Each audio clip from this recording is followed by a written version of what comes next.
بالله من الشيطان الرجيم بسم الله الرحمن الرحيم السلام عليكم ورحمة الله وبركاته الحمد لله وحده لا شريك له وحده بوحدة موحدا بوحدة موحدا بوحدة وحيدا وأحدا بلا مدد وجدد ونصب ووصف في الكمال لا شريك له ولا وزير له ولا مكازم له ولا مضارع له ولا جلد بلد ولد جسد رسو وجزو ونزو وعزمل ثم ولا جلد بلد ولد جسد رسو وجزو ونزو وعزمل ولا وسب عيب كاب بيت خصمله أشهد أن لا إله إلا الله وحده لا شريك له وأشهد أن محمدا عبده ورسوله لا نبي ورسول بعده اللهم صل وسلم على سيدنا محمد صلى الله عليه وسلم وعلى آل سيدنا محمد صلى الله عليه وسلم وبعد. Yang saya hormati segenap pengurus, mungkin ada ketuanya dan semua yang terlibat dalam memakmurkan Masjid Al-Hakim yang sama-sama kita cintai ini. Masjid ini viral juga kan uleman kita jingok di Facebook, di YouTube apa barangkali kan. Cuman kemarin itu ada saatnya untuk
Imam mazhab yakni Hanafi, Maliki, Hambali dan Syafi'i itu baru sempurna sholat kita kalau kita melaksanakan bacaan dalam hati tadi. Nah, pernahkah bapak-bapak dan ibu-ibu bahas kitab bahwasanya takbir ini ada syaratnya? Takbir ada syaratnya. Jadi syarat itu 3 bapak ibu sekalian. Yang pertama, kita sebutkan dalam hati tadi, sholat ini nih sunat atau fardu. Sengaja aku sholat maghrib, berarti fardu kan, bukan sunat. Dan kita juga harus mengikrarkan kedudukan kita dalam sholat itu, imam atau makmum. Yang ketiga, adanya di takbir tadi, ditambahi oleh mazhab ini, syarat 3 tadi, ditambahi oleh Imam Asy-Syafi'i, dia harus membayangkan sholat yang kita lakukan tadi ketika angkat tangan tadi. Jadi 4 kata Imam Syafi'i, yang lain 3 kalau Imam Syafi'i mengatakan 4. Bapak-bapak, ibu-ibu, saudara-saudara sekalian, kalau sholat kita mulai seperti itu, kaget bapak-bapak, ibu-ibu, tidak perlu tanya dengan aku, Ustaz, mak mano caranya sholat khusyuk? Tidak akan ada pertanyaan. Karena kalau sholat itu kita mulai seperti itu, apakah ada saatnya hati kita untuk berpaling dari sholat ketika baru mulai, baru mulai ini kan? Allah ngajak aku sholat maghrib 3 rakaat ikut imam karena Allah Ta'ala besitkan dalam hati kita tadi sholatnya tadi, gerakannya sekali lewat beset bar, maka takbir kita tidak bakalan kita tidak khusyuk. Baru takbir itu, baru takbir. Jadi tidak usah lah Pak, untuk tingkatan kita ini tidak usah bicara khusyuk dan tak khusyuk. Upayakan saja sholat itu sesuai dengan syariat dari sunnah Rasul SAW, dapat kita. Nanti kita bahas sedikit-sedikit. Ini waktunya sebenarnya singkat. Saya bahas tentang takbir ini 2 minggu di masjid kami situ. Takbir kemana ini? Angkat tangannya di mana posisinya dan lain sebagainya. Tidak mungkin aku nak bahas semua itu dalam waktu singkat. Ya. Tapi saya ingin beritahukan sedikit. Bapak ibu-ibu, dalam kitab yang kita bahas, Allah Yarham, saya selalu mengatakan ini, mengangkat tangan seperti ini, Bapak Ibu sekalian, tidak pernah dibedakan dalam kitab itu antara laki-laki dan perempuan. Ilmu kita, kiai kita dulu, aku juga belajar, kapan betino mak ini, kapan lanang mak ini. Boleh juga begini laki-laki ya, mohon maaf, ini kan ada imam mazhab. Tidak usah kita kata, Ustaz kalau aku mak ini, ada imam mazhabnya seperti ini.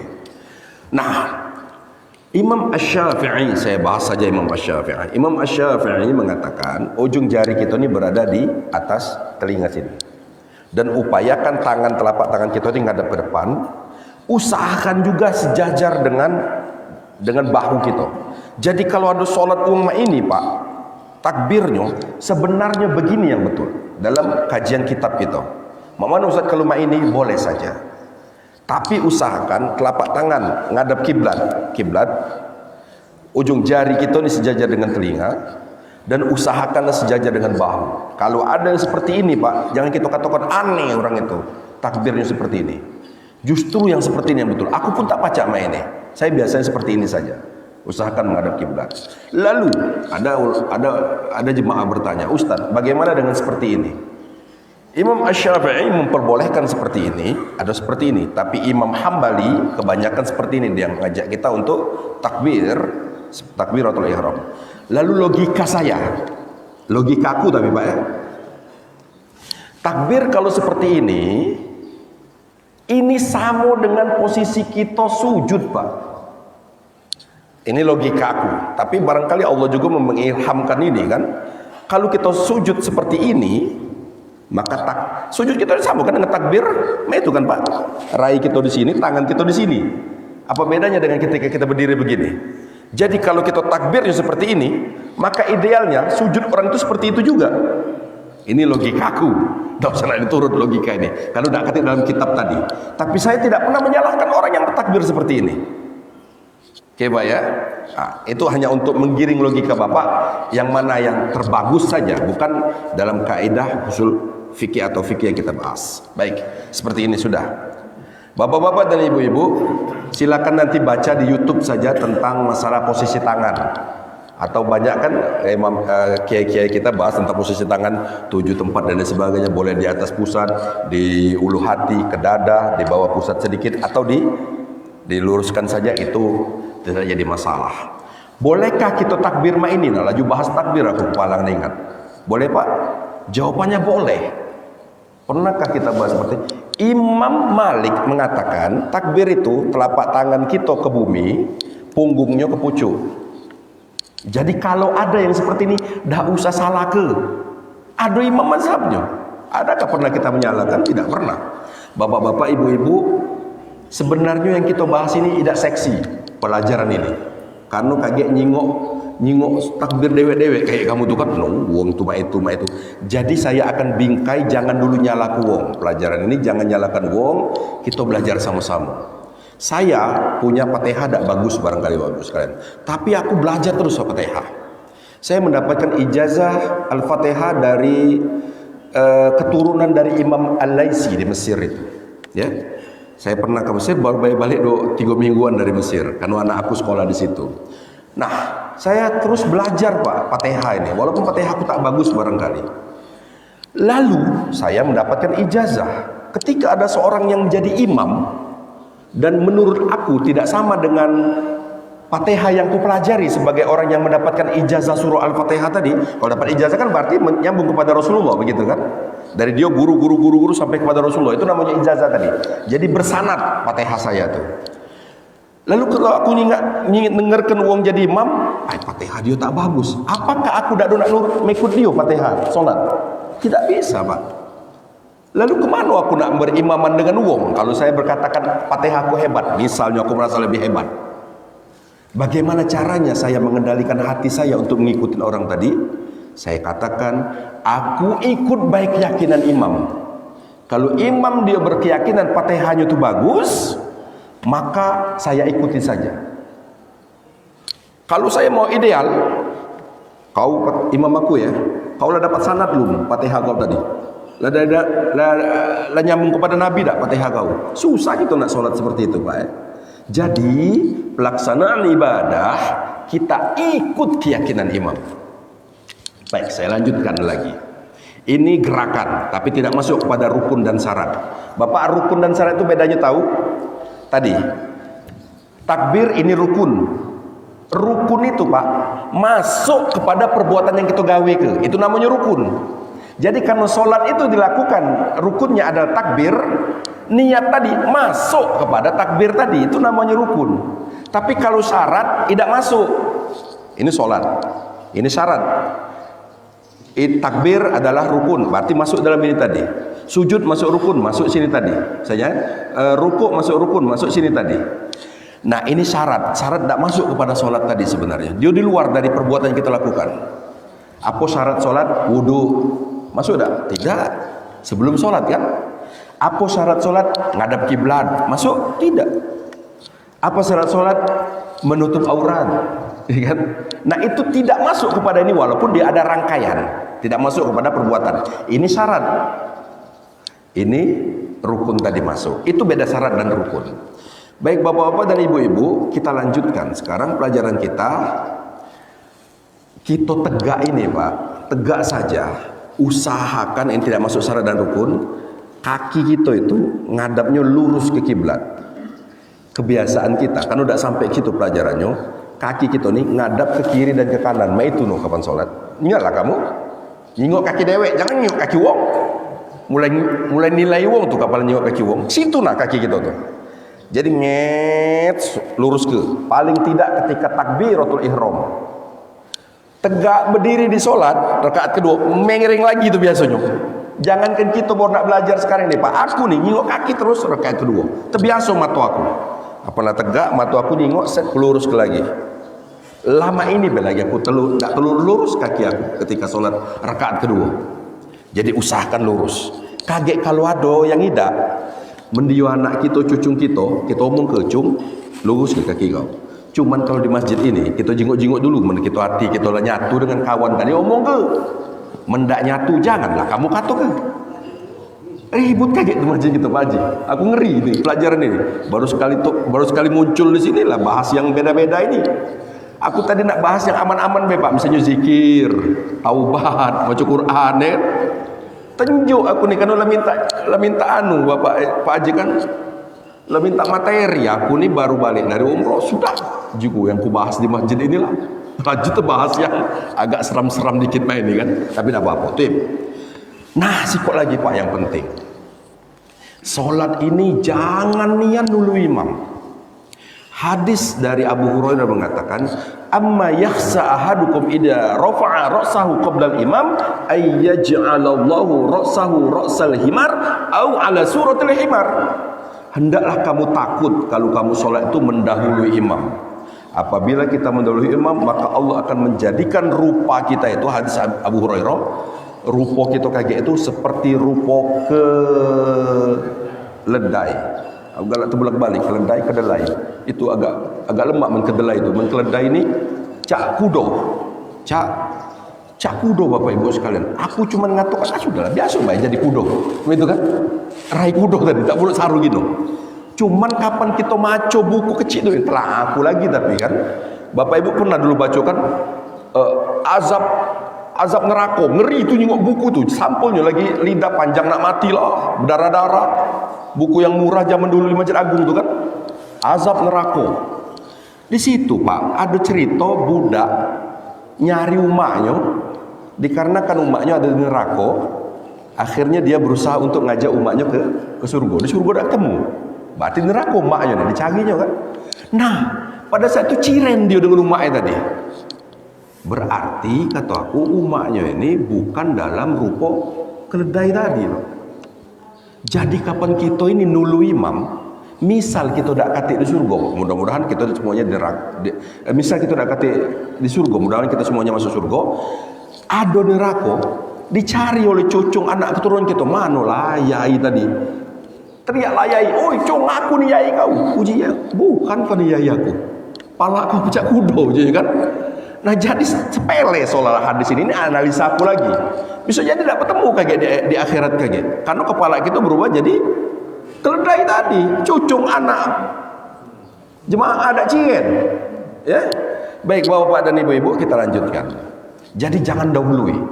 Ada beberapa tempat dahului imam itu. Satu, ketika amin.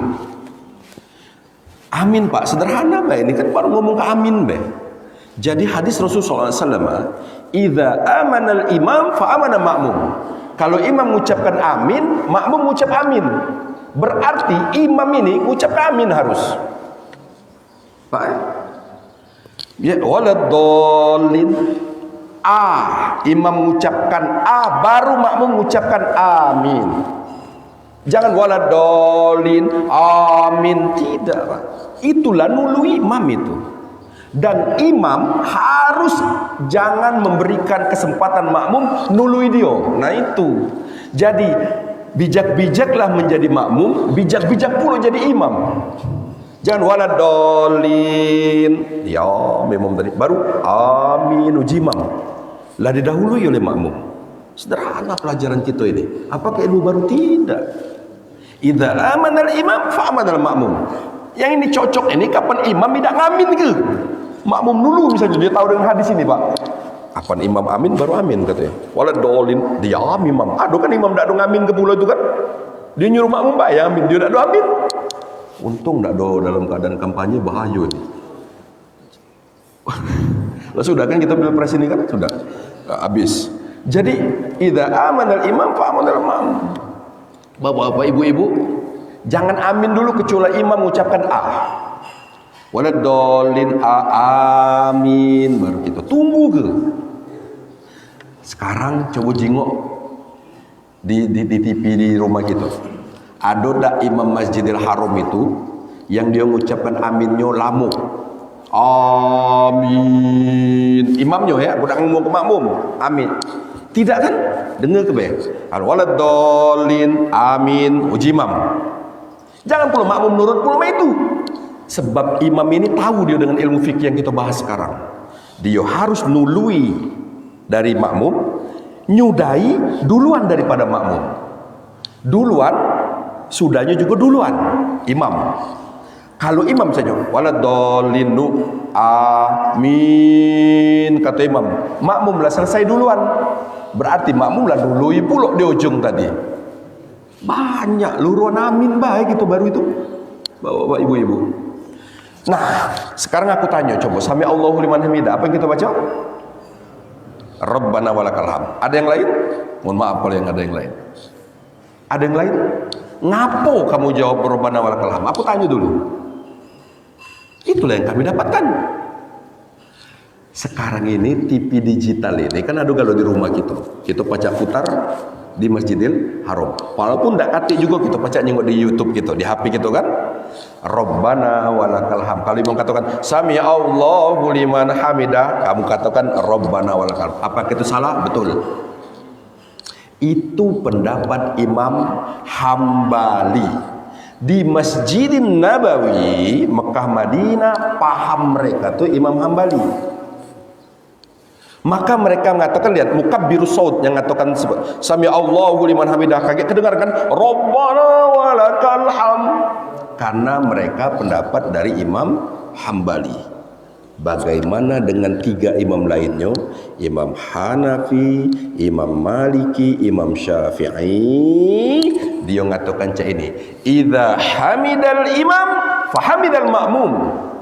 Apabila imam mengucapkan sami Allahu liman hamidah, makmum mengucapkan sami Allahu liman hamidah. Lalu saya kalau berimaman, aku mengucapkan sami Allahu liman hamidah. Itu tidak bisa berdasarkan apa yang saya lihat, harus berdasarkan kepada ilmu.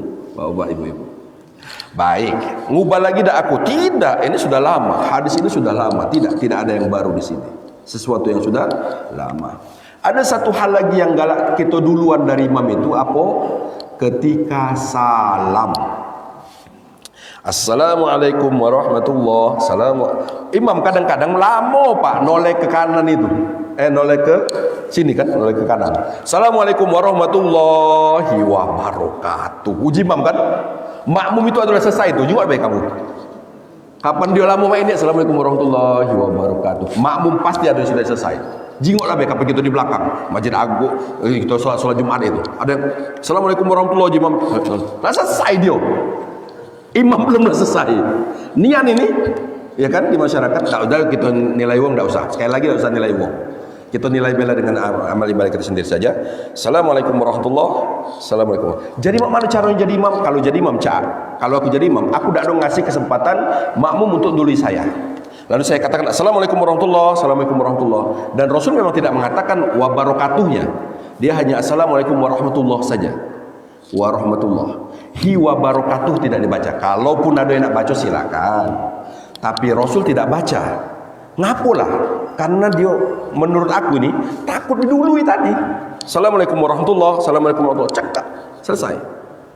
Assalamualaikum warahmatullahi wabarakatuh. Assalamualaikum warahmatullahi wabarakatuh. Makmum pasti sudah selesai.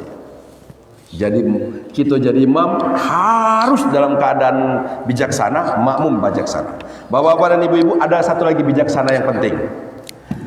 Kalau sholat rakaat pertama ke rakaat kedua, pecah kita subuh tadi, itu kan tidak katik tahiyat kan, tahiyat awal tidak katik, maka tegak yang kedua itu tidak perlu ngangkat tangan. Posisi ngangkat tangan ini menurut Imam Asy-Syafi'i ada di 4 tempat. Pertama ketika takbir, yang kedua nak rukuk, yang ketiga i'tidal berangkat dari rukuk, yang keempatnya apa? Ketika tegak dari tahiyat pertama. Kalau cuma dua subuh cuma 2 rakaat, tidak katik ngangkat mak ini sudah duduk tadi. Langsung. Imam Syafi'i ini aku ngomong. Bapak Ibu sekalian. Sudah Imam Syafi'i. Lalu kapan ngangkat tangan? Sudah dari tahiyat pertama. Nah, tata cara sholat seperti ini Pak, sudah mengikat otak kita untuk tidak lupa dengan rakaat. Pasti kaget bahasan dengan ketika bahas tentang sholat kan, Ustaz aku galak lupa rakaat ketiga atau rakaat keempat. Kalau kita tata cara sholat yang sudah sebutkan tadi, tidak bakal lupa Pak. Karena apa? Ketika kita tegak dari tahiyat pertama, ngangkat tangan. Yang ketiga ada ngangkat tangan? Tidak. Jadi bingkai untuk khusyuk lah ada di tata cara sholat. Jarang ini kita bahas. Ini analisa saya mengatakan kalau sholat sudah sesuai dengan kehendak dari tata cara Rasul, tidak bakalan kita lupa dengan rakaat keberapa. Nian. Yang kedua tidak angkat tangan kan? Yang setelah kita tahiyat baru kita angkat tangan. Otomatis kita tahu ini yang kedua. Begitu kan Pak? Yang ketiga kaget angkat tangan ada? Tidak. Karena tidak, maka tidak mungkin kaget keliru. Ini yang ketiga atau yang keempat? Tidak bakalan keliru. Karena tadi lah angkat tangan. Inilah tata cara salaf. Nah, bapak-bapakku, ibu-ibu, sebelum kita pakai tanya jawab, barangkali ini agak seksi juga materi kita ini, pertanyaan. Nah, duduk iftiras. Rakaat pertama, pas nak tegak ke rakaat kedua, boleh tegak langsung, boleh duduk dulu, baru tegak. Aku katakan boleh Pak, boleh galau kedua-duanya dilaksanakan oleh Rasulullah SAW. Lalu mak manu dengan pendapat Imam Syafi'i? Karena kita di Indonesia ini Syafi'i. Imam Asy-Syafi'i radhiyallahu an, saya alhamdulillah baru 3 minggu yang lalu ziarah ke makam beliau itu di Mesir dia kan. Nah, itu bapak-bapakku ibu-ibu duduk dulu baru tegak. Rakaat kedua duduk dulu baru tegak. Bahkan untuk yang ini kata Imam Asy-Syafi'i boleh kita menyelisihi imam. Misalnya ada imam yang tegak langsung, kita boleh duduk dulu baru kita tegak. Apakah Imam Asy-Syafi'i tidak tahu dengan hadis mengatakan ju'ilal imam liyutamma bih? Imam itu dijadikan untuk kita ikuti. Hadis kan? Ju'ilal imam liyutamma bih. Kita untuk ikuti imam. Ju'ila itu ada nyadi artinya Pak. Ju'ilah ada yang nyadi ke naibul fa'il. Siapa yang nyadikan ini? Yang nyadikan ini Allah. Itu dulu Pak. Ju'ilah itu ada yang menjadikan dia menjadi imam. Siapa yang menjadikan dia? Allah. Maka kalau dia dijadikan oleh Allah sebagai imam, ikuti. Tak dulu kita nak ngomongkan dia ni Fatihahnya jelek, dia ni tata caranya jelek dan sebagainya. Tidak. Allah berkenan menjadikan dia menjadi imam. Itu dulu. Akhirnya kita ikhlas mengikuti imam tadi. Ini kadang-kadang kita udah ikhlas kan ngikuti imam. Nah dia pula lagi jadi imam. Runyam. Lama nak mati lah berbacuan misalnya kan. Manalah tak benar pula tajwidnya. Pak makhorijul huruf kemana-mana.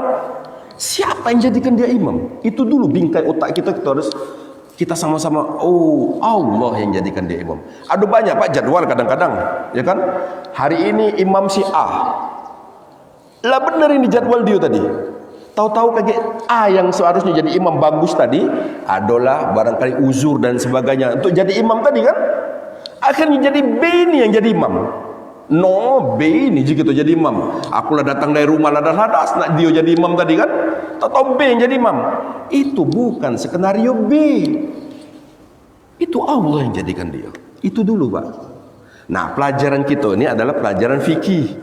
Kapan pelajaran fikih? Ngurusi batal, sah, tidak sah, sunat, wajib. Kalau kita nih lagi pelajaran tasawuf, baru kita hakikat ngomong. Ustaz, ngapalah nak bahas tentang sah dan tidak sah, batal dan tidak batal? Kita kan tegak di pucuk sejadah itu bela. Alhamdulillah Allah menjadikan kita untuk sholat. Betul kalau ilmu hakikat. Kita tidak bahas ilmu hakikat sekarang. Kita bahas ilmu fikih. Karena fikih itu sah dan tidak sah. Gitu Pak ya. Baik. Nah, kita kembali lagi ke tegak tadi, lagi duduk tadi. Duduk sebentar baru tegak. Mak mano kalau aku jadi imam Pak, makmum aku tegak langsung. Maka otomatis makmum dului kan? Benar dak itu Pak? Rakaat pertama kan aku duduk dulu nih. Kalau aku duduk dulu sekarang. Sudah nak tegak ke rakaat kedua, aku duduk sebentar, baru aku tegak. Kalau dari kepala aku diangkat, langsung aku mengatakan Allahu Akbar. Aku duduk dulu tapi. Maka makmum saya pasti mendahului saya. Bagaimana caranya? Saya tidak dulu mengucapkan Allahu Akbar ketika duduk. Aku duduk dulu sebentar. Ketika badanku nak tegak dari duduk tadi, baru ucapkan Allahu Akbar. Makmum tidak mendahului saya. Jadi di sini bijak menjadi makmum, bijak menjadi imam ternyata. Tak usah kita ngatakan kau yang ngikut aku ya, aku ni imam. Bapak-bapak, ibu-ibu. Misalnya tadi Fatihah aku terbalik. Misal ya, aku baca inna ara'aital ladzi yukadzibu biddin dulu, baru aku baca Al-Fatihah. Kira-kira sah tak kita solat tadi tu? Aku nih baru sekali inilah nak jadi nak nyampaikan kuliah subuh kan, baru hari ini kan. Lalu tadi lupa aku atas izin Allah lupa. Maco Ar-Ra'aital Lazi dulu, baru Al-Fatihah. Nak ceramah sudah subuh nih. Barangkali tak kati yang datang ini, ustaz itu bolak-balik Fatihahnya. Tak galak aku dengar ceramah dia. Ilmu baru je gitu kan. Bapak-bapakku, ibu-ibu, kalau kita nyingok pelajaran rukun solat menurut Imam Hanafi itu Bapak Ibu sekalian, rukunnya tuh tegak, ruku, sujud. 3 ini ditambahlah sikok lagi adalah membaca Quran. Kayak aku bahas dulu yang lain, yang tadi ya. Aku balikkan dulu dengan Fatihah tadi. Boleh tak terbolak-balik cek ini? Jawabannya boleh. Bukan pula nak segitu sengaja, tapi bukan disengaja ya. Karena apa namanya? Membaca Fatihah, betul kan Mbak? Tidak solat, la solat liman lam yaqra bi Fatihatil Kitab. Tidak solat orang yang tidak membaca Al-Fatihah. Ada tak ini urutannya? Tidak ada. Jadi kalau misalnya kita terbaca Ar-Ra'aital Lazi dulu baru Al-Fatihah, ini sah solatnya, cuma tidak dapat sunnah. Karena Rasul Fatihah dulu baru surat pendek. Begitu, tidak dapat sunnahnya be. Tapi kan kita baca Fatihah itu bertegak tadi. Maka jawabannya sah, cuma tidak dapat sunnah. Kalau kita dengar cek itu pasti kita katakan ribut dalam masjid itu, tidak sah solat tadi itu. Majaib surat dulu baru Fatihah. Karena kita tidak punya ilmunya. Tapi kalau kita punya, oh sah, begitu kan? Baik bapak-bapak dan ibu-ibu, setelah dari situ yang terakhir tadi apa yang aku bahas tadi itu sebelum ini tadi itu, duduk iftirash, ya. Duduk iftirash tadi, duduk yang sebentar. Bapak-bapak, ibu-ibu tahu kan pernah melaksanakan sholat tasbih? Sudah kan melaksanakan sholat tasbih? Sholat tasbih itu sebelum tegak dari rakaat pertama, duduk dulu 10 tasbih kita baca dulu. Benar kan Bu? Itulah menjadi dalil kalau duduk ini menurut Imam Syafi'i ini betul. Tasbih ya. Yang pertama Al-Fatihah 15 kali. Sudah tu rukuk 10 kali. I'tidal 10 kali. Ya, sujud 10 kali, duduk antara 2 sujud 10 kali, sujud lagi 10 kali. Nah sebelum tegak ini duduk dulu ini 10 kali, baru tegak, ya kan Pak? Walaupun tata caranya macam-macam. Ada yang sudah takbiratul ihram, 10 kalinya di takbiratul ihram. Ada yang 15 kali, ya ini setelah Al-Fatihah. Ada tata caranya 2 macam itu. Tapi yang masyhur di Indonesia ini, sebelum tegak ke rakaat kedua, duduk dulu baca tasbih 10 kali. Ini menjadi dalil lagi bahwasanya duduk dulu sebelum tegak dalam kajian Imam Syafi'i benar. Maka saya nurutin seperti itu. Bapak-bapakku, ibu-ibu, saudara-saudara sekalian, yang kita lakukan sekarang ini adalah suatu kebiasaan yang sebenarnya sudah terbiasa kita lakukan. Tahiyat Pak, dulu ketika kecil aku ngaji, kebenaran ngaji aku dengan bapak aku dewek. Kapan kau lewat dari dengkul katanya, ditetak malaikat kaget di akhirat kaget. Ngeri-ngeri sedap juga tuh katanya. Jadi kan kini dengkul kita di sini kan Pak. Tangan kita kan main ini ke tahiyat kadang-kadang. Lebih dari dengkul tadi kan. Ujinya kapan main ini kena tetak malaikat kaget di akhirat kaget. Uji dia kan.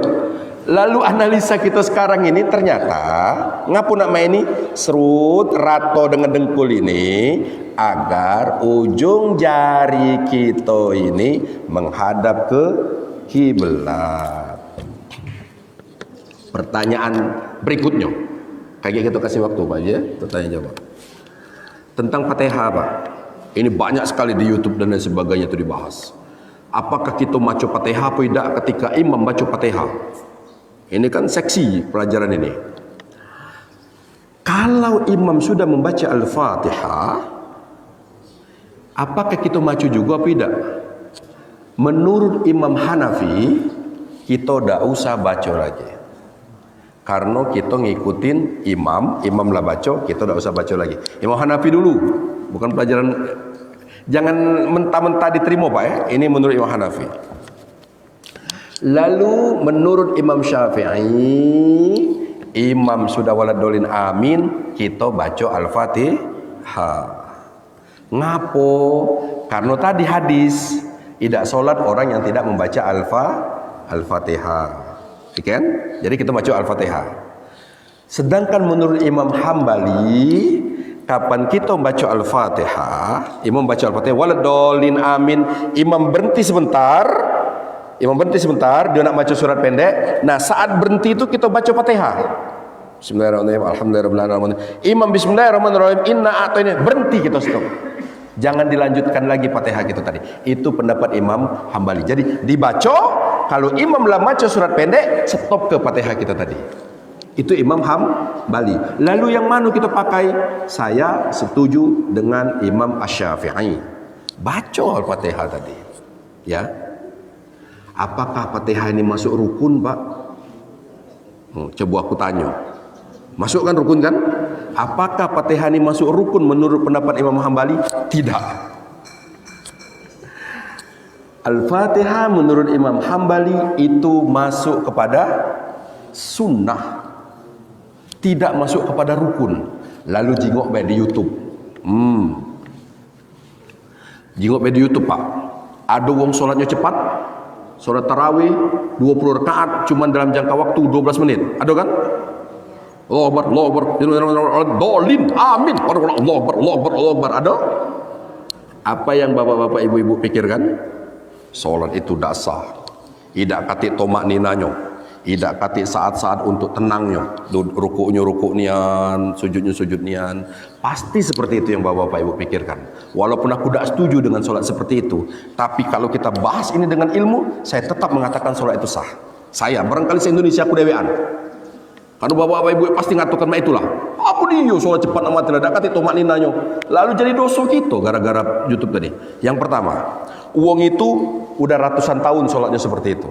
Yang kedua, dia tidak ada ngajak kita untuk solat seperti dia tadi.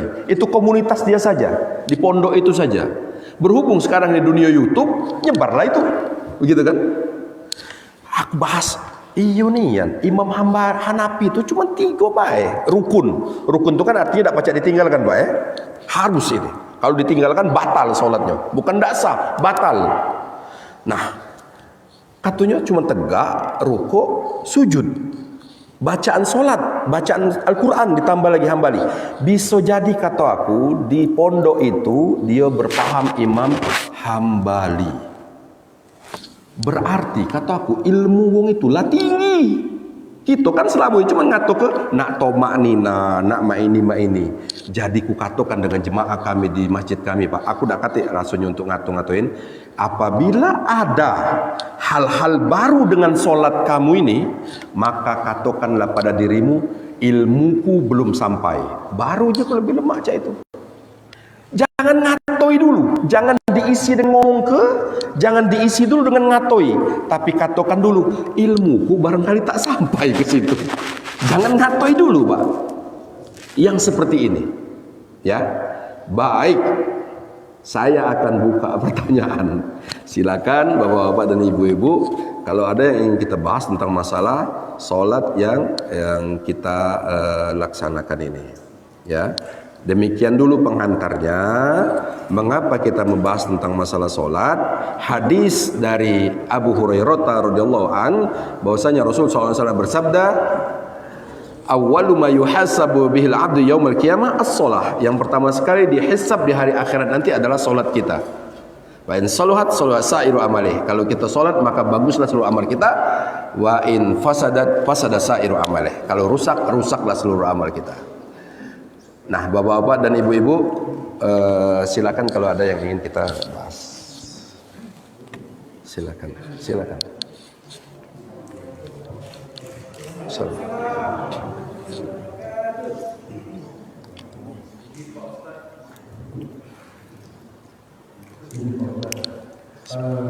Sebelumnya saya mau jelas sedikit bahwa ada pengalaman pribadi.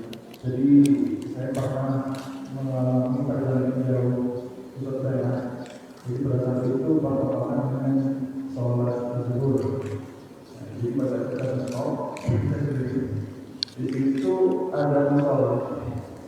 Di situ tidak ada azan dan tidak ada sholat, tapi anak-anak tahu. Di situ saya melaksanakan sholat zuhur berjamaah bersama anak yang mungkin bersaudara, mungkin mereka belum ada belajar.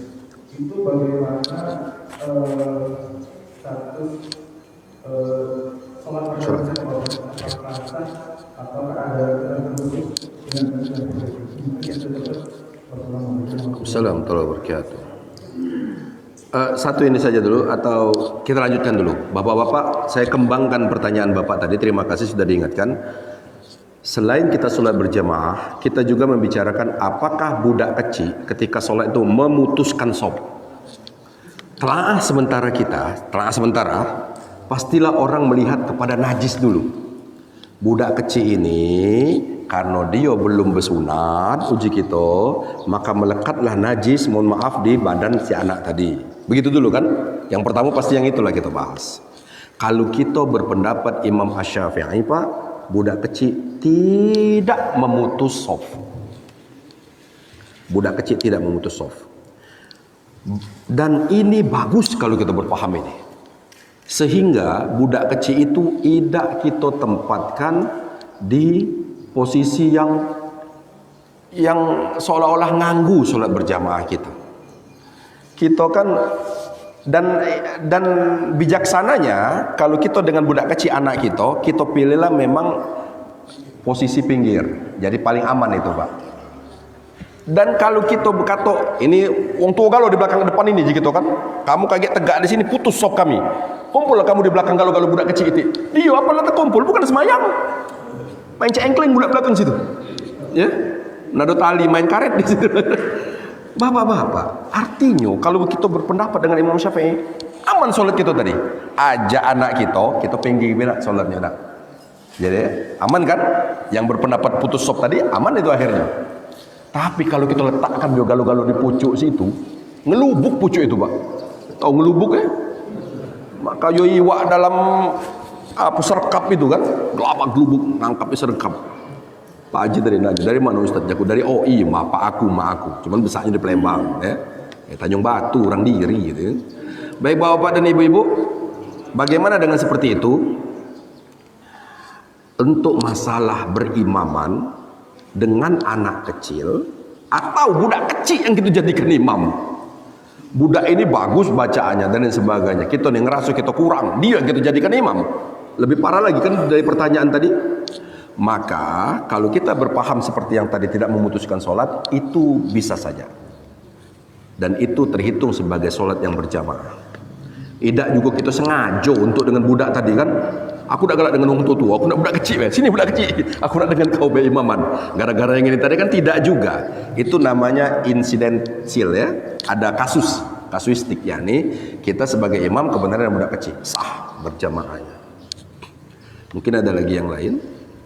Bapak tadi nggak katakan ya?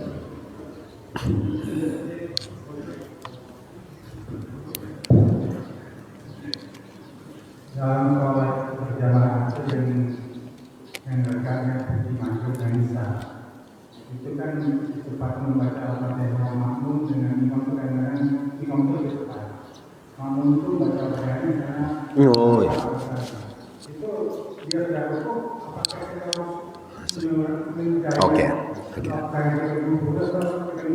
Oke, baik. Terima kasih pertanyaannya, Pak. Misalnya kita sudah oleh dolin amin. Imam ini maca kulhu Allahu ahad, Allahu samad. Kita baru iya anak budu itu. Sedikit Malik Yaumiddin baru. Alhamdulillah. Ar-Rahman Malik Yaumiddin. Imam lah ruku. Ya kan? Satu. Kalau kita dalam keadaan jadi imam, misal membaca surat pendek, Pak, itu jangan cepat kino, dan kalaupun cepat kasih jeda sebelum kita rukuk tadi, sehingga makmum bisa menyelesaikan Al-Fatihahnya. Misalnya aku baca Bismillahirrahmanirrahim, inna a'tainakal kautsar fasholli li rabbika wanhar inna sani'aka wal abtar. Stop dulu aku, Pak, sebentar. Kira-kira lah makmum tadi lah selesai Fatihahnya, baru Allahu Akbar ruku. Itu berarti kita menjadi imam yang bijaksana, ya. Lalu kalau kasus seperti yang Bapak tanyakan tadi, stopkan Fatihah kita, Pak. Langsung kita ngikutin rukuk imam. Stopkan. Karena di situ sudah ada dua hukum imam mazhab. Tadi kan Imam Hambali mengatakan tidak perlu kan kita baca Fatihah. Ini kita baca, berarti kita sudah dapat pahalanya. Terus kalau kita Hanafi maksud saya itu. Terus kalau kita berpaham seperti Imam Hambali, kapan imam lah baca surat pendek, kita kan tidak lagi baca tadi kan. Nah, maka sah saja. Stopkan Fatihah kita, ikut gerakan imam. Ju'ilal imam, tadi hadisnya liyuk tammabi. Bapak-bapak, ibu-ibu, ada satu hal lagi yang kita bahas. Apabila kita menyelisihi rukun solat dari imam, maka solat kita tadi itu tidak terhitung sebagai solat berjamaah. Menyelisih satu, ini pendapat Imam Syafi'i. Misalnya imam dalam keadaan rukuk, kita lah rukuk pula Pak lama rukuk kita nak husuk-husuk nian. Imam tadi lah tegak, iktidal, masih kita tadi rukuk. Allahu Akbar, uji imam lah sujud, masih lemak nian sujud rukuk tadi. Lama main ini kan. Berarti itu kita sudah melewatkan hampir 2 rukun itu sudah Pak. Kalau kita berpaham dengan Imam Asy-Syafi'i, 1 rukun saja gugur solat berjamaah kita. 1 rukun saja itu rukun tergugur. Kalau 2 batal solatnya.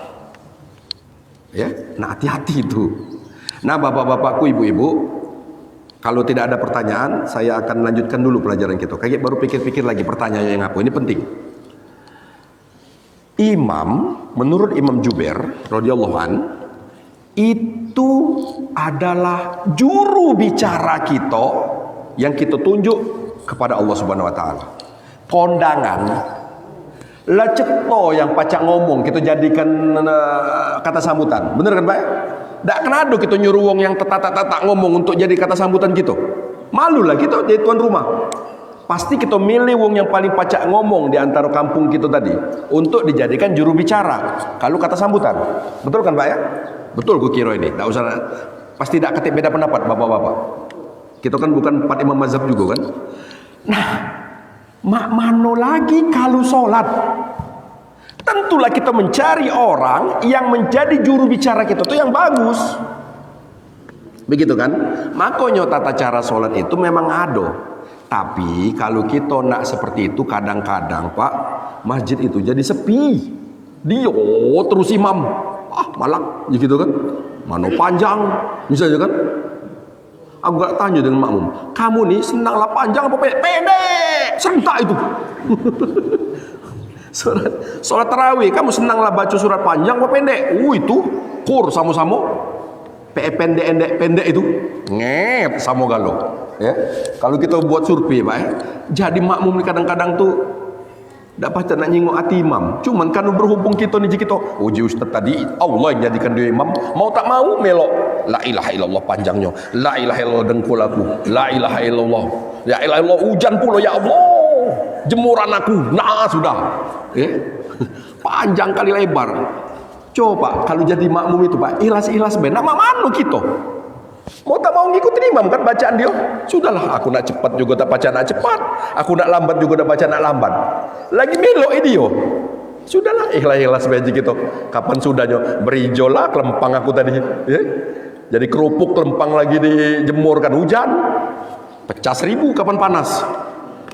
Tuh ya, bapak-bapak dan ibu-ibu, apa yang nak aku omongkan tadi ya?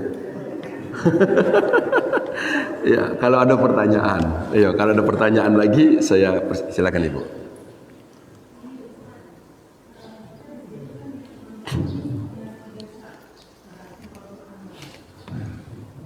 Nah, apakah saf yang pertama perempuan ini boleh berjauhan dengan sesungguhnya? Mereka lebih mendekati arah itu. Tidak dilakukan dan terkadang kita kan sedang lagi sholat atau takbir, ada jamaah yang masuk tak dapat tempat karena bisa tergoda terlalu tunggu dan biasanya bisa berjemaah di saat yang ketiga. Bagaimana itu Ustaz? Pertanyaan saya, apa boleh itu jabatan? Terima kasih Bu. Tentang solat berjamaah, posisi makmum. Ketika solat berjamaah, posisi makmum. Bapak-bapak dan ibu-ibu, masjid kita ini kan ada 3 saf untuk perempuan. Jadi saf pertama itu ada yang solat di depan, saf keduanya itu tidak di baris kedua, tapi dia di belakang. Lalu ada yang datang terlambat, dia berisilah di tengah-tengah tadi. Tentang solat berjamaah dulu sebelum saya lanjutkan kepada pertanyaan ibu. Kalau ada yang masbuk terlambat ikut solat, Tidak dulu kita nak melihat kepada di belakang. Kalau kita datang terlambat Pak ya, uangnya sudah mulai. Janganlah kita sebagai masbuk ini berpikir untuk solatnya di belakang masbuk. Tata cara menjadi masbuk yang pertama, solat terlambat itu adalah lihat dulu adakah di antara orang yang solat ini sopnya kosong. Tak usah kita nak berpikir di belakang dulu. Karena dengan kita datang terlambat menampal dari sop yang kosong tadi. Itu dulu Bu ya. Sekarang kita hubungkan kepada pertanyaan. Apabila penuh di depan, di belakang, lalu memungkinkan dia untuk ngisi sap tengah kosong tadi, di pinggir Bu ya, itu boleh-boleh saja. Ya kan? Hukum dasarnya tuh uang ini nak solat mengikut berjamaah. Hukum dasarnya mah itu kan. Tak mungkin kita katakan tak sah uang itu. Tak semayang lah bibi itu. Tak sah aja gitu tadi kan. Nah, dia tetap sah. Bayangkan kalau misalkan tidak kita katakan sah, terpaksa dia tegak di depan di luar dinding. Dewean di luar dinding tadi. Nah, apabila seperti posisi masjid kita yang ada pintunya di samping seperti ini, artinya dia berdiri di tengah tanpa nganggu wong yang lagi sholat di belakang tadi, silahkan saja dia untuk sholat ngisi yang kosong tadi. Seperti masjid kita kan ada tengahnya pintu kan, berdiri saja dia tengah-tengah situ untuk sholat. Tapi kalau ini tidak kati, terpaksa dia di belakang. Lalu Pak, aku lanjutkan lagi pertanyaan ibu itu. Kapan kita melok sholat berjamaah? Kalau dewean, tariklah jemaah di depan itu untuk ikut dengan kita di belakang. Oke, itu ilmu fikih kita kan. Saya akan bahas menurut 4 imam mazhab kita. Ya. Bapak-bapakku, ibu-ibu, tidak usah dulu kita bahas imam mazhab. Kita pakai logika saja dulu. Kalau kita sholat ikut berjamaah, itu kan di tengah kan. Baru datang itu kan, saya kita dewean di belakang nih. Kita ngambil pinggir apa ngambil tengah? Seharusnya ngambil tengah. Karena uji kiai kita dulu kan, kalau di pinggir perahu ini miring. Itu kan jadi imam gitu nih. Galing. Jadi imam tuh harus di tengah galau kan. Jadi kalau ada yang baru datang Pak, imam berikutnya tuh ngambil posisi di tengah. Jangan dia ngambil pinggir ke situ. Bayangkan kayak situ nambah ke sini kan. Laju galing gitu budak ini ya. Jadi ambil tengah kalau kita baru datang. Oke, ambil tengah. Nah, kalau kita dewean, mak mano? Narik uang ke belakang. Bayangkan. Sop ini harus rapat, semuanya imam jadi imam kan, sop rapatkan. Oke, kita dewean narik uang di depan ke belakang, seret. Ini ilmu fikih. Dengan kita narik uang di depan tadi, otomatis sop ini menjadi kosong depan kan, otomatis Pak ya. Maksud dia yang ngisinya, uang ditariknya belakang, nah itu runyam. Maksud aku main ini, bukan main itu maksud aku. Jadi kosong sudah. Iya dia yang masuk Pak.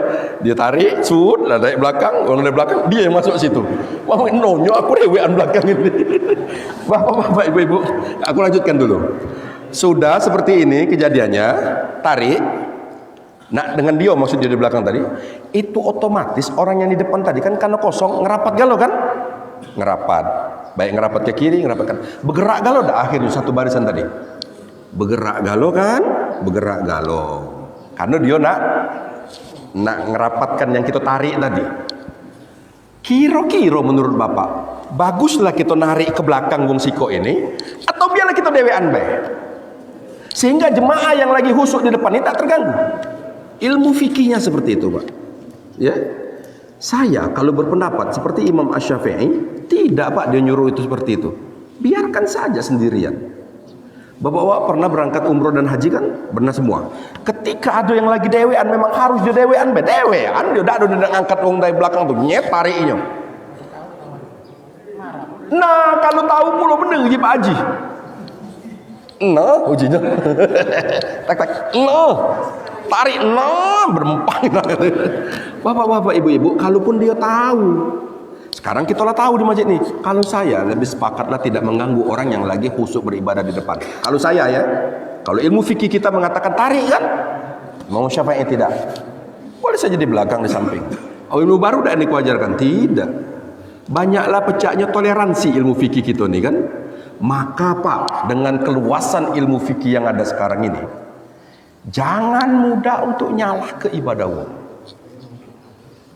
Apalagi ngatukan itu hal-hal baru. Tidak bisa Pak. Sekuat apa pemahaman kita ini dengan ilmu fikih? Kita ini lah di pondok, lah jadi guru pondok, lah judok. Tak tahu sekarang dapat kitab ini, tak kate arti ilmu-ilmu aku tuh seolah-olah. Pak Allah, memang luas sekali ilmu Allah Subhanahu wa taala ini. Jadi lebih baik jiku tadi, kalau ada hal-hal baru yang kita jingok dalam pemahaman ilmu fikih kita, katakanlah ilmuku tak sampai, itu lebih aman. Ilmuku belum sampai. Jangan nyalah ke dulu. Mungkin ada lagi yang mau kita bahas sebelum kita tutup dengan doa. Mungkin tahan kalau ini kan agak terlalu lama nahan ke nak sholat isyraq gini. Ada yang mau kita bahas ini Pak? Tidak ada lagi? Pada Ustaz. Assalamualaikum warahmatullahi wabarakatuh. Waalaikumsalam. Ini masalah niat. Selama ini kita beranggapan bahwa dengan mengucapkan usolli itu sudah Niat. Sedangkan menurut aturan bahwa niat itu ada dalam Takbir. takbir, antara alif dan bar. Nah, bagaimana selama ini yang kita sudah melakukan niat itu hanya usolli saja, tidak dalam takbir. Apakah itu Sah. Terima kasih. Assalamualaikum warahmatullahi wabarakatuh. Waalaikumsalam warahmatullahi wabarakatuh. Saya tidak ada keraguan untuk menjawabnya itu sah. Tidak ada keraguan di hati saya untuk menjawabnya itu sah. Karena apa? Karena pemahaman kita selama ini seperti itu dan kita belum ada ilmunya pada saat itu dengan tata cara sholat seperti itu. Sekaranglah disampaikan. Memang harusnya dalam forum yang besar hingga semua orang mendengarkan yang ini. Bahwasanya niat itu adanya ketika kita takbir berbarengan dengan ibadah yang kita lakukan tadi, dan itulah dinamakan dengan rukun tadi. Ya, jadi semuanya itu sah karena kita dalam keadaan tidak tahu. Dan ke depan kalau kita dengar paling tidak kita orang 50 ini seperti itu solatnya, letakkanlah pada saat ini. Dan itu membimbing khusyuk kita. Dengan cara seperti itu membimbing khusyuk kita. Ya, niat yang kita lakukan dalam hati. Sepakat Pak ini, 4 imam mazhab sepakat niat itu adanya dalam hati. Niat adanya dalam hati. Sepakat, tidak ada yang berbeda pendapat di sini. 4 imam mazhab tadi. Niat adanya di dalam hati, kecuali ada yang dikuatkan. Yang dikuatkan itu ketika haji Pak, haji umroh. Karena Rasul itu pakai niat. Labbaik Allahumma umrotan. Mikulah sahabat, makanya kita niat kita seperti itu. Ada tak nawaitul umrota wa ahramtu biha lillahi ta'ala kati. Rasul itu mudah dengan bahasa gawe. Usolli kita itu Pak. Nah, aku bahas lagi kepalangan. Apakah itu diajarkan Nabi yang kita baca? Usolli fardhu maghribi thalatha rakaatin mustaqbilal kiblati adaan ma'muman lillahi ta'ala. Itu dari Rasul tak? Bukan. Ya? Itu ijtihad ulama ngatur niat mak itulah diarab ke oleh orang Arab seperti itu jadinya. Maka boleh dak Ustadz kami berniat dengan bahasa Indonesia? Ku jawab boleh, sangat boleh. Kalau kita dalam keadaan berjalan Pak, safar, menjamak solat, nah atau mengkosor solat, ya. Ini jamak dan kosor ini ada juga hal baru. Kayak sebelum aku kesana dulu ya, palangan aku ingat, kayak aku lupa lagi. Pak, jamak dengan kosor ini jangan kita berpikirnya 83 kilo itu Pak. Kalau jamak itu berdasarkan kebutuhan Pakku, bukan berdasarkan safar. Aku ulangi. Ini iya jadi mak itu selama ini kata kami nak jalan nian 80 kilo. Kapan jamak, ulangi, berdasarkan kebutuhan, bukan perjalanan. Yang berdasarkan perjalanan adalah kosor. Boleh diringkas tadi, jadi 2. Solat yang 4 rakaat menjadi 2. Zuhur, asar, isya, jadi 2. Kosor ini berlaku untuk perjalanan. Tapi jamak itu berlaku untuk kebutuhan, menggabungkan waktu. Zuhur kaki, asar kaki aku gabungkan dengan zuhur sekarang, itu namanya jamak. Kalau kita dalam perjalanan, boleh di dua-dua tadi. Tapi kalau tidak dalam perjalanan, jangan di dua-dua. Tapi boleh untuk dijamak. Contohnya yang masuk akal itu, kalau aku jadi dokter. Kalau aku jadi dokter, sholat zuhur masuk, kutinggalkan ini pisau bedah aku ini, mati budak ini ngelepek-lepek. Terpaksa aku berniat, ya Allah, aku kaget sholat zuhurnya digabung dengan asar. Dalam perjalanan itu, tidak. Kebutuhan kah? Kebutuhan. Mati lampu sudah gitu. Laju, selesai, sah. Itu maco doa kafatul masjid. Ya, Pak? Jadi untuk hidup lagi. Laju lagi. Jamak dan qasar jangan salah, jamak itu berdasarkan kebutuhan. Kita jamak kita dalam perjalanan ini. Salah kalimat itu sebenarnya dalam ilmu fikih. Itu adanya untuk motong menjadi dua-dua itu di perjalanan. Oke, di perjalanan. Bolehkah di perjalanan ini kami gabungkan Ustadz zuhur dengan asar? Boleh. Maka jatuhlah dia menjadi jamak qasar. Nyambung ini ya? Iya. Aku ini guru, tapi kadang-kadang aku ngomong juga bulak-balik. Ya. Jamak berdasarkan kebutuhan, qasar itu berdasarkan perjalanan. Oke, ya. Nah, niat tadi insya Allah itu Allah terima oleh ijabah, Allah kabulkan. Baik, satu hal lagi bapak-bapak sekalian, penting ini sebelum kita tutup. Palangan kita baru pertama dan tahu lah itu ya. Bapak-bapakku, ibu-ibu, bolehkah sholat itu bersuara kuat? Nah ini penting ini, sholat berjamaah. Sholat berjamaah ini dalam kaitan sholat berjamaah.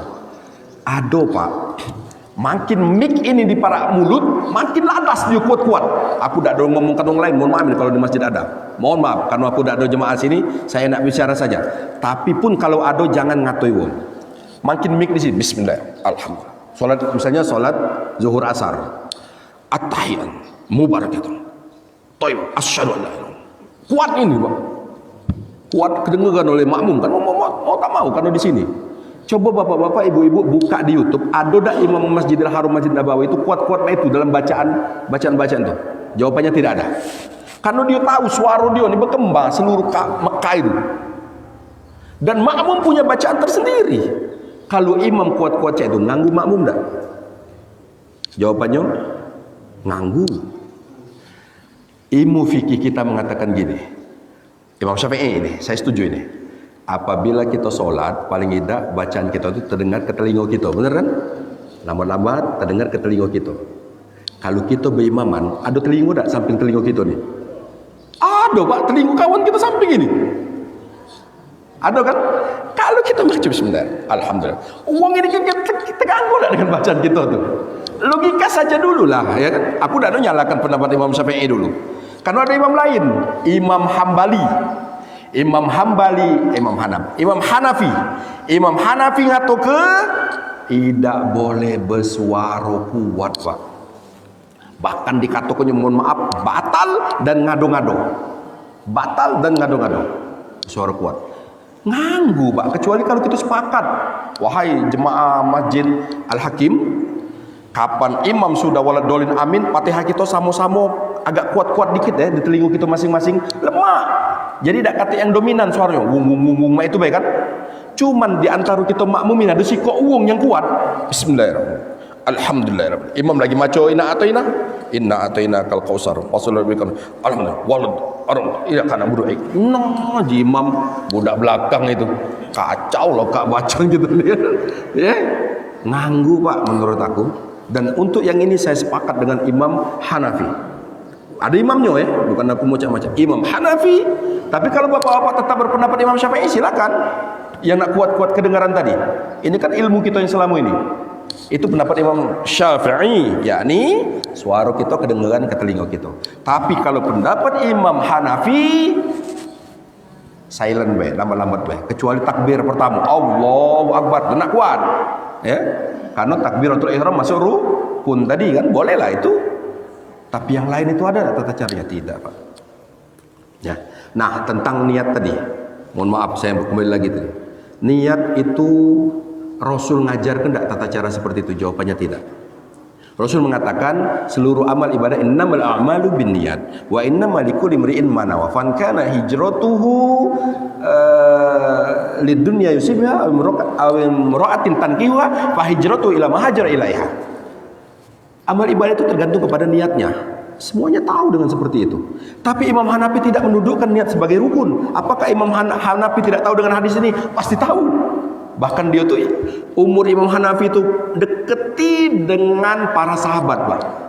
Bahkan dia kata ada yang ngatakan sahabat, ada yang ngatakan tabi'in malah. Imam Hanafi itu pasti dia tahu dengan hadis ini.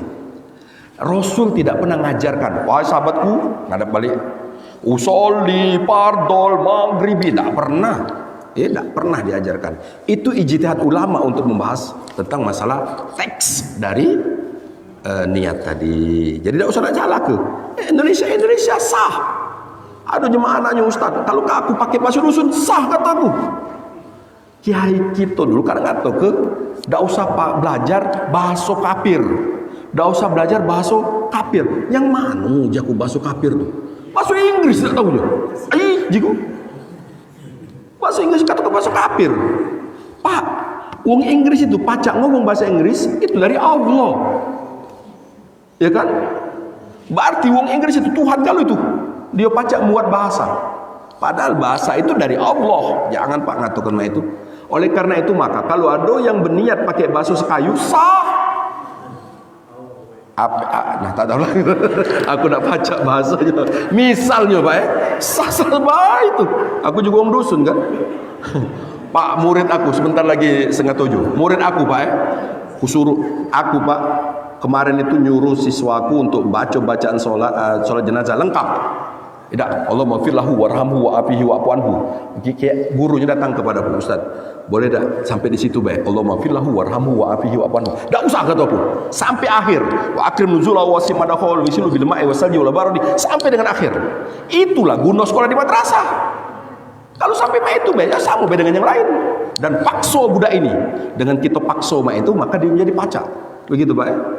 Jadi belajar ini memang harus dipaksakan. Ghafirlahu warhamhu wa'afi sampai dengan akhir. Baik, barangkali itu saja dan mari kita tutup dengan membaca doa kafaratul majlis.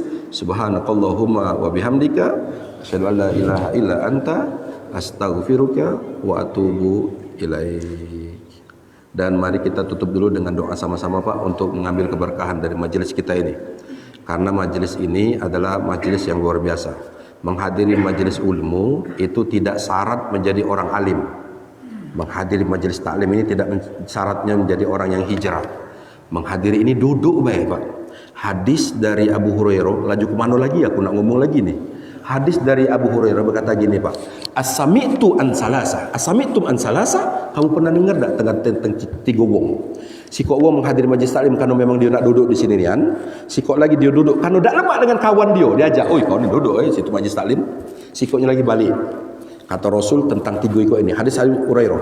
Orang yang duduk di majlis taklim karena kesadaran dia akan diampuni oleh Allah Subhanahu wa taala selama dia berada dalam majlis ini.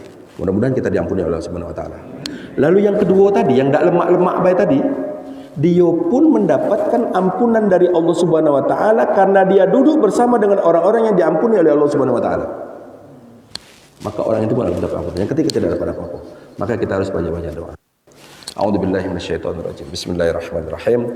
Alhamdulillahirabbil alamin. Allahumma shalli wa sallim ala sayyidina Muhammadin wa ala ali sayyidina Muhammad.